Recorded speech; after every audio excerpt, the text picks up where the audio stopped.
Hello everyone, in this video I'm going to show you on how you can watch together on Loklok.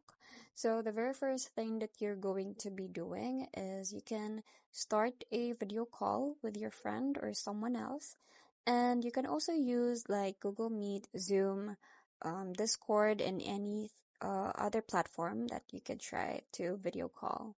So let's just say we're going to be using Google Meet. So I'm just gonna go ahead and tap on the new meeting on here and then start an instant meeting.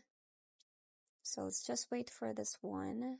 So you just go ahead and click on this one and then allow while visiting the site. So once it is load, you just go ahead and copy this link right here and then send it to your friend.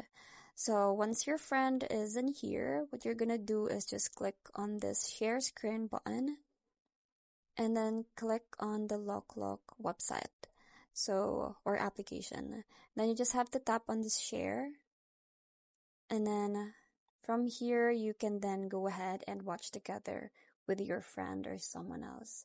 So that's pretty much it. That's how you can watch together with your friend. I hope you find this video helpful. Thank you for watching, and I'll see you in my next one. Bye!